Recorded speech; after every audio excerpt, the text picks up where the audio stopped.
Film के शुरू में हमें दो दोस्तों को दिखाया जाता है जिनका नाम वैलेंटाइन और दूसरे का नाम अर्ल है, जो तारों को राइपर कर रहे होते हैं।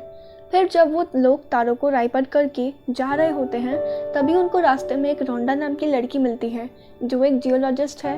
रोंडा उनसे कहती है कि क्या यहाँ पे कोई खुदाई का काम हो रहा है, तो वो मना कर देते हैं और वो लोग वहाँ से चले जाते हैं। रोंडा फिर अपने काम में लग जाती है। फिर हमें ऐसा दिखाया जाता है कि कोई चीज़ रोंडा की तरफ आ रही होती है। तभी रोंडा अपनी कार में वहाँ से चली जाती है। वहीं पे हम वैलेंटाइन और अर्ल को देखते हैं जो अपना सामान कार में डाल रहे होते हैं क्योंकि उन लोगों को उनका काम पसंद नहीं आ रहा होता है। फिर वो लोग वहाँ से चले जाते हैं। फिर वो लोग रास्ते में एक बिजली के खंभे पे उनका दोस्त एजर बैठा है। फिर वो लोग बिजली के खंभे पे चढ़ते हैं और देखते हैं कि वो मर चुका है। फिर डॉक्टर उनको बताता है कि एजर की मौत 2 से 3 दिन तक पानी नहीं पीने की वजह से हुई है। वो लोग सोच में पड़ जाते हैं कि ऐसा क्या हुआ था वहाँ कि एजर पानी पीने के लिए नीचे ही नहीं आया।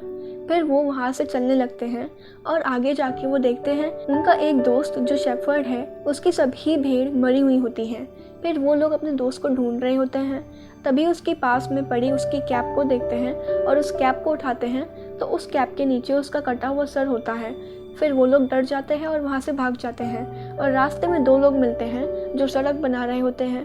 तो उनसे वो कहते हैं कि यहाँ पे कोई है जो सबको मार रहा है, लेकिन वो लोग उनकी बात पे भरोसा नहीं करते। फिर कुछ वक्त के बाद दिखाया जाता है कि उनमें से एक आदमी ज़मीन में खुदाई कर रहा होता है। उसी मशीन के नीचे से खून निकलता है।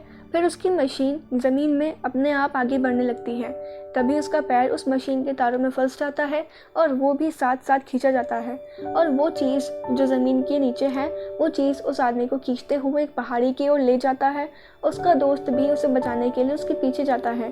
तभी ऊपर की ओर से पत्थर गिरते हैं और वो मर जाता है। और फिर हमें दूसरी ओर वैलेंटाइन और अर्ल को दिखाया जाता है जो वापस जाके सभी लोगों को समझाने की कोशिश करते हैं कि यहाँ पे कोई चीज़ है जो सबको मार रही है।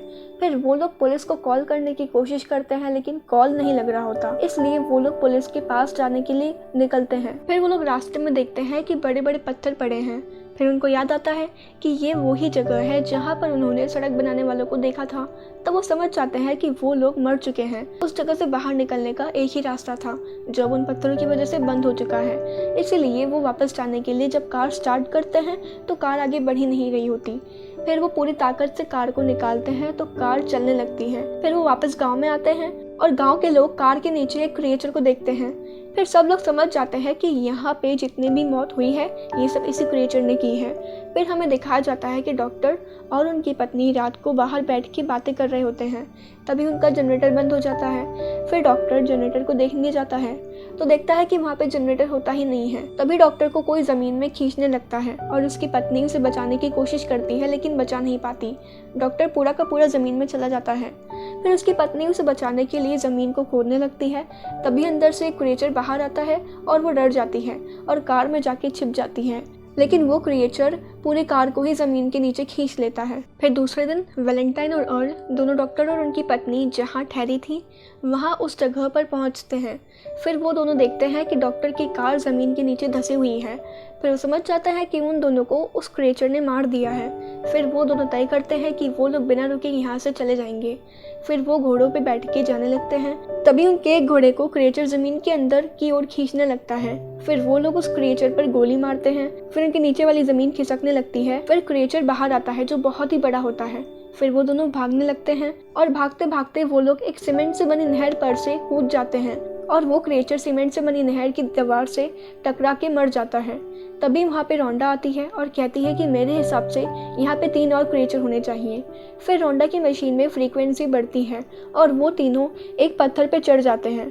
फिर वो क्रिएचर ज़मीन से बाहर आता है और पत्थर पे चढ़ने की कोशिश करता है लेकिन वो चढ़ नहीं पाता और वो लोग पूरी रात उस पत्थर पर सोते हैं। रोंडा की कार तक पहुँच जाते हैं। तभी वो क्रिएचर उन लोगों पे हमला करता है लेकिन वो लोग वहाँ से भागने में कारगर होते हैं। फिर वो लोग वापस गाँव में आते हैं जहाँ पे उन लोगों का सब इंतज़ार कर रहे होते हैं।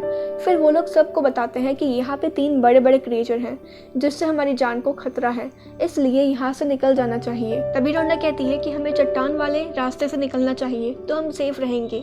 तभी उन लोगों को बाहर से चिल्लाने की आवाज़ आती है और सब लोग बाहर जाके देखते हैं तो एक लड़का खंबे पर चढ़ा होता है और उसका पैर भी जख्मी होता है। तभी वहाँ पे क्रिएचर आता है और सब लोग भागने लगते हैं। तभी रोंडा का पैर तार में फंस जाता है और उस तार को क्रिएचर खींचने लगता है। तभी वैलेंटाइन कुल्हाड़ी से उस मॉन्स्टर पर वार करता है, फिर भी मॉन्स्टर उस तार को खींचना बंद नहीं करता। फिर रोंडा अपनी जीन्स उतार देती है और उसका पैर निकल जाता है और वो बच जाती है। अब वो लोग एक स्टोर में फंसे हुए होते हैं। तभी स्टोर में पड़े फ्रीजर से आवाज़ आने लगती है। तभी वो मॉन्स्टर वहाँ पे आ जाता है और उनमें से एक को खा जाता है और बाकी सब अपनी जान बचाने छत पे चले जाते हैं और रोंडा पानी के टैंक में होती है। तभी हमें एक कपल दिखाई देता है जो सोचते हैं कि यहाँ पे एक पागल है जो सबको मार रहा होता है और वो उस पागल को मारने आए हुए होते हैं। तभी वो बाइनोकुलर से देखते हैं कि सब लोग छत पे खड़े हैं तो वो कपल उनसे रेडियो से बात करता है। तभी उसी वक्त उसकी पत्नी मशीन चलाती है और वो मॉन्स्टर उन लोगों की ओर जाने लगता है। फिर वो मॉन्स्टर एक को पकड़ के खींचने लगता है। तभी उसकी पत्नी उस पर गोलियां मारने लगती है और वो छूट जाता है और वो मॉन्स्टर मर जाता है। फिर वो लोग भी छत पे आ जाते हैं। फिर हम देखते हैं कि एक लड़का जो ट्रेलर पर होता है जिसे हिला के मॉन्स्टर नीचे गिराता है। फिर वो बचने के लिए एक टायर पर चढ़ जाता है तो मॉन्स्टर उसे ज़मीन के नीचे खींच लेता है। अब ये लोग ट्रैक्टर को चालू करके छोड़ देते हैं तो वो मॉन्स्टर उस ट्रैक्टर का पीछा करता है।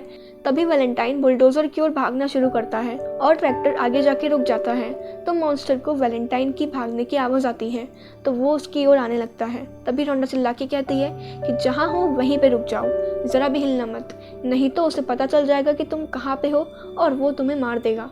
तो वैलेंटाइन रुक जाता है। वो मॉन्स्टर वैलेंटाइन के पास ही होता है लेकिन बिना हलचल के उसे पता नहीं चलता कि वो कहाँ है। तभी रोंडा पानी के पाइप तोड़ देती है जिससे वो मॉन्स्टर उसकी ओर आता है और अब वैलेंटाइन बुलडोज़र तक पहुंच जाता है और फिर सब लोग उस बुलडोज़र पर बैठ जाते हैं और वहां से निकलते हैं। वो मॉन्स्टर उस बुलडोज़र पर भी हमला करता है लेकिन वो रोक नहीं पाता तो सबको लगता है कि वो अब बच जाएंगे। लेकिन थोड़ी देर आगे बढ़ने के बाद ज़मीन धंस जाती है और बुलडोज़र ज़मीन में चला जाता है। तभी बर्ट वहाँ पे एक ब्लास्ट करते हैं और उसकी आवाज़ सुन के मॉन्स्टर वहाँ से दूर चले जाते हैं और अब वो देखते हैं कि उनसे थोड़ी दूर पे चट्टानें हैं। फिर बर्ट फिर से ब्लास्ट करता है और वो लोग उस चट्टान की ओर भागने लगते हैं और उन चट्टानों पे चढ़ जाते हैं। लेकिन अब वो लोग फंस गए होते हैं क्योंकि उनके आसपास मॉन्स्टर हैं, इसलिए वो नीचे नहीं आ सकते। लोग एक बॉम्ब को रस्सी से बांध के ज़मीन पे खींचते हैं। तभी वो मॉन्स्टर उस बॉम्ब को निगल लेता है, फिर ब्लास्ट करके उसे मार देते हैं। अब सिर्फ एक ही मॉन्स्टर बचा होता है। फिर वो लोग उसे भी उसी के जैसे मारने की कोशिश करते हैं लेकिन वो मॉन्स्टर उस बॉम्ब को निगलता है और फिर वो उन्हीं की ओर फेंक देता है और वो बॉम्ब बाकी के बड़े बॉम्ब के पास जाके गिरता है तो सब लोग वहाँ से भागने लगते हैं और बहुत ही बड़ा ब्लास्ट होता है। किसी की भी जान नहीं जाती लेकिन रोंडा और वैलेंटाइन पत्थर से दूर आ जाते हैं।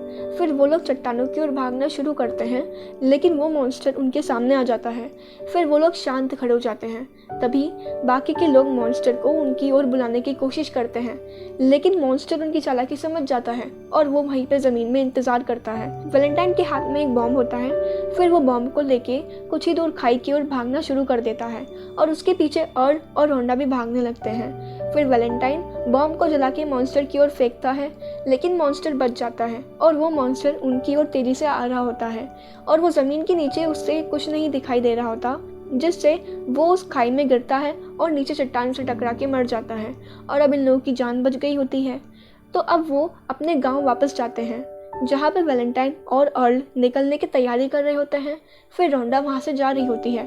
तब वैलेंटाइन रोंडा के पास जाता है और उसे अपने दिल की बात बताता है। फिर रोंडा उसे गले लगा देती है और फिर ये फिल्म यहीं पे ख़त्म हो जाती है।